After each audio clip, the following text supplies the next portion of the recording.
Good afternoon everyone. ನನ್ನ ಹೆಸರು ದರ್ಶನ ಲೋಖಂಡೆ ಅಂತ. ನಾವಿವತ್ತು ಮೀಟ್ ಆಗಬೇಕು ಅಂತ ಬಂದಿರೋ ಪರ್ಸನ್ ಯಾರು ಅಂತ ಹೇಳಿದರೆ ಶುಭ ಕಾಸ್ಮೆಟಿಕ್ಸ್ ಓನರ್ ಸಂತೋಷ್ ಸರ್ ಅಂತ ಹೇಳಿ, ಮತ್ತು ಅವರು ಕರ್ನಾಟಕ ರಕ್ಷಣಾ ವೇದಿಕೆಯಲ್ಲಿ ಜಿಲ್ಲಾ ಕಾರ್ಯದರ್ಶಿಯಾಗಿ ಕಾರ್ಯನಿರ್ವಹಿಸ್ತಾರೆ. ನಮಸ್ತೆ ಸರ್. ನಮಸ್ತೆ ಸರ್. ಇವಾಗ ನಿಮಗೆ ಬಿಸ್ನೆಸ್ ಅಂದರೆ ನೀವು ಸ್ಟಾರ್ಟ್ ಮಾಡಿದ್ದೀರ ಆ ಬಿಸ್ನೆಸ್ ಬಗ್ಗೆ ನಿಮ್ಮ ಒಂದು ಎರಡು ಮಾತುಗಳನ್ನು ನಮ್ಮ ಒಂದು ಸ್ಟೂಡೆಂಟ್ಸ್ಗಳಿಗೆ ಯಾವ ಹೇಳ್ತೀವಿ ಅಂತ. ಬಿಸ್ನೆಸ್ ಅಂತಂದರೆ ಈಗೆಲ್ಲ ತುಂಬ ಎಲ್ಲರೂ ಮಾಡ್ತಿರೋದೇ ಬಿಸ್ನೆಸ್. ಇದರಲ್ಲಿ ತಮಗೆ ಬೇಕಾದಂಥ ಮಾಹಿತಿ ಏನು ಬೇಕು ಅಂತ ಹೇಳಿದ್ರೆ ಯಾವ ಬಗ್ಗೆ ಬೇಕು ಅಂದರೆ ಇವಾಗ ನೀವು ಸ್ಟಾರ್ಟ್ ಮಾಡಿದ್ದೀರಲ್ಲ ಬಿಸ್ನೆಸ್ ಕಾಸ್ಮೆಟಿಕ್ಸ್ ಅಂತ, ಆಮೇಲೆ ನೀವು ಕರ್ನಾಟಕ ರಕ್ಷಣಾ ವೇದಿಕೆಯಲ್ಲಿ ಕಾರ್ಯದರ್ಶಿಯಾಗಿ ಅದನ್ನು ಹೆಂಗೆ ಬ್ಯಾಲೆನ್ಸ್ ಮಾಡ್ತೀರಾ? ಮತ್ತು ಬಿಸ್ನೆಸ್ ಅಂದರೆ ಇದರಲ್ಲಿ ಕಾಂಪಿಟೇಷನ್ ಅಂತಲೂ ಇರುತ್ತೆ. ವ್ಯಾಪಾರ ಅಂತ ಹೇಳಿದರೆ ಯಾವಾಗಲೂ ಡೈಲಿ ಬಂದು 8 ಗಂಟೆಗೆ ತೆಗೆದು ರಾತ್ರಿ 9 ಗಂಟೆ ತನಕ ನಮ್ಮ ಅಂಗಡಿ ಶುಭ ಕಾಸ್ಮೆಟಿಕ್ ಅನ್ನೋ ಒಂದು ಶಾಪ್ ಓಪನ್ ಇರುತ್ತೆ.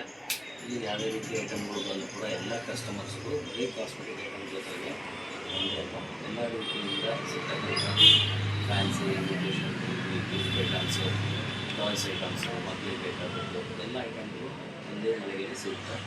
ಇದು ಒಂದೇ ಐಟಮ್ ಇಟ್ಟರೆ ಆಗಲ್ಲ ಅಂತಲೇ ಎಲ್ಲ ವೆರೈಟಿ ಐಟಮ್ ಮಿಕ್ಸ್ ಮಾಡಿಟ್ಟು ಕಸ್ಟಮರ್ಸ್ ಬಂದರೆ ಯಾವುದೇ ಒಂದು ವಸ್ತು ಇಲ್ಲ ಅಂತ ಹೇಳಿದ್ರೆ ಅದನ್ನು ತೊಗೊಂಡು ಹೋಗ್ಬೇಕು ಅನ್ನೋ ಉದ್ದೇಶದಿಂದ ಬರ್ತಾ ಈ ಒಂದು ಶಾಪನ್ನು ನಾವು ಅಭಿವೃದ್ಧಿಪಡಿಸ್ತಾ ಬಂದಿದ್ದೀವಿ. ನಾವು 20 ವರ್ಷದಿಂದ ಇದೇ ವ್ಯಾಪಾರ ಮಾಡ್ತಾ ಬಂದಿದ್ದೇವೆ. ಇದರಿಂದ ಏನೇ ಒಂದು ಅನುಕೂಲ ಆದರೂ ಕೂಡ ಏನು ಫಸ್ಟು ಈಗ ವ್ಯಾಪಾರದಲ್ಲಿ ಇರ್ತಕ್ಕಂಥದ್ದು ಲಾಭಾಂಶ ಕಡಿಮೆ ಆಗಿದೆ, ಖರ್ಚು ವೆಚ್ಚ ಜಾಸ್ತಿ ಆಗಿದೆ. ಫಸ್ಟ್ ಇರ್ತಕ್ಕಂಥ ವಾತಾವರಣದಲ್ಲಿ ಫಸ್ಟು ಲಾಭಾಂಶ ಜಾಸ್ತಿ ಇತ್ತು, ಖರ್ಚು ಕಡಿಮೆ ಇತ್ತು.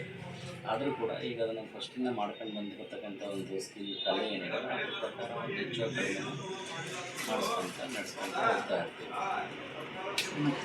ನಿಮ್ಮ ಒಂದು ಈ ಬಿಸ್ನೆಸ್ ಫೀಲ್ಡ್ ಅಂತ ಹೇಳಿದ್ರೆ ಒಂದು ಕಾಂಪಿಟೇಷನ್ ಇದ್ದೇ ಇರುತ್ತೆ. ಆ ಬಿಸ್ನೆಸ್ ಕಾಂಪಿಟೇಷನ್ ಅಂದರೆ ಎಲ್ಲಿ ಆಗಿದೆ ಅಕ್ಕಪಕ್ಕದಲ್ಲೇ ಕಾಸ್ಮೆಟಿಕ್ಸ್ ಅಂಗಡಿ ಆದರೆ ಅದನ್ನು ಯಾವ ರೀತಿ ಓವರ್ಕಮ್ ಮಾಡ್ತೀರಾ? ಯಾವ ರೀತಿ ಓವರ್ಕಮ್ ಮಾಡ್ಬೋದು?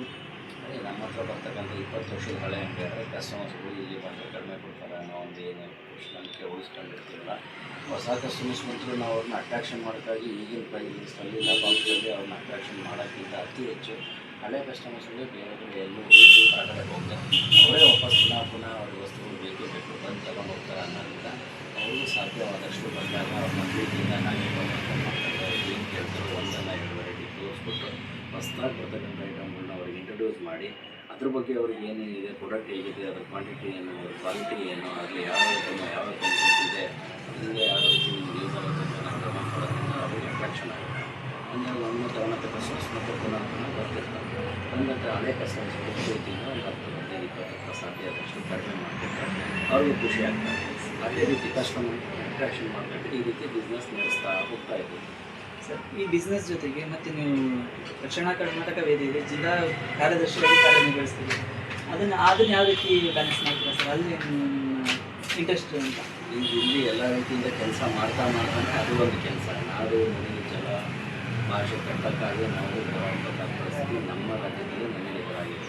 ಹಾಗಾಗಿ ಈ ಥರ ವಾತಾವರಣದಲ್ಲಿ ಇಲ್ಲಿರುವಾಗ ನಮ್ಮ ಸಹಾಯಕರಾಗಿ ನಮ್ಮ ಅಕ್ಕ ಇದ್ದಾರೆ, ಅವ್ರಿರ್ತಾರೆ. ಅವ್ರನ್ನ ಬಿಟ್ಬಿಟ್ಟು ನಾವು ಹೊರಗಡೆ ಹೋಗಿರ್ತೀವಲ್ಲ, ಹೊರಗೆ ಹೋದಾಗ ಇಬ್ಬರು ಸಂಘ ಒಂದು ಹೋರಾಟಗಳಿರ್ತಾವಲ್ಲ, ಆ ಹೋರಾಟದಲ್ಲಿ ಭಾಗಿಯಾಗಿ ನಾಡು ನುಡಿ ಜಲ ವಿಚಾರದಲ್ಲಿ ಯಾವಾಗಲೂ ಒಂದು ವಿದ್ಯಾರ್ಥಿಗಳಾಗಲಿ ಕರ್ನಾಟಕ ರಕ್ಷಣಾ ವೇದಿಕೆ ಕೈ ಜೋಡಿಸ್ಬೇಕು. ಅವರು ಕೂಡ ಹೋರಾಟ ಅಂತ ಬಂದಾಗ ನಾಡು ನುಡಿಗೆ ಧಕ್ಕೆ ಆದಾಗ ಅವರು ಎಲ್ಲ ಭಾಗಿಯಾಗಬೇಕು ಅನ್ನೋದೇ ನಮ್ಮ ಒಂದು ಇಚ್ಛೆ. ಸರ್, ಮತ್ತು ಕೊನೆಯದಾಗಿ ನಮ್ಮ ಒಂದು ಅಂದರೆ ವಿದ್ಯಾರ್ಥಿಗಳಿಗೆ ಒಂದು ನ್ಯೂ ಬಿಸ್ನೆಸ್ ಸ್ಟಾರ್ಟ್ ಮಾಡ್ತಾರೆ ಅಂದರೆ ಅವ್ರಿಗೆ ಒಂದು ಅಡ್ವೈಸ್ ಅಂತ ಹೇಳ್ತೀರಲ್ಲ, ಆ ರೀತಿ ಯಾವ ರೀತಿ ಅಡ್ವೈಸ್ ಕೊಡ್ತೀರಾ ಅವರಿಗೆ? ಈಗ ಓದಿದ ತಕ್ಷಣ ಎಲ್ಲರಿಗೂ ಸರ್ಕಾರ ಕೆಲಸ ಕೂಡ ಸಾಧ್ಯ ಆಗಲ್ಲ. ಹಾಗಾಗಿ ಒಳಗಡೆ ಇರ್ತಕ್ಕಂಥ ಓದಿದಂಥ ವಿದ್ಯಾರ್ಥಿಗಳಲ್ಲಿ ಒಂದು 10-15% ಕೆಲಸ ಸಿಕ್ಕರೆ ಹೆಚ್ಚಾಯಿತು.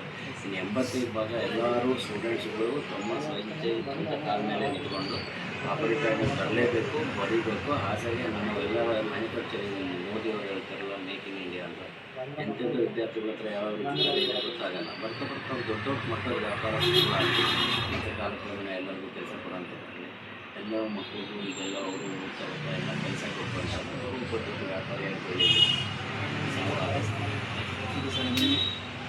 ನೋಡಿ, ಬಿಸ್ನೆಸ್ ಅಂತ ಸ್ಟಾರ್ಟ್ ಮಾಡಿದರೆ ಬಿಸ್ನೆಸ್ ಅಂತಲೇ ಅಲ್ಲ, ಬಟ್ ಅದ್ರ ಜೊತೆ ಕರ್ನಾಟಕಕ್ಕೆ ಅವ್ರದ್ದು ಒಂದು ಸಂಘ, ಅವ್ರದ್ದು ಒಂದು ಕಾರ್ಯದರ್ಶಿಯಾಗಿ ಅದನ್ನು ಒಂದು ಕಾರ್ಯವನ್ನು ನಿರ್ವಹಿಸ್ತಿದ್ದಾರೆ.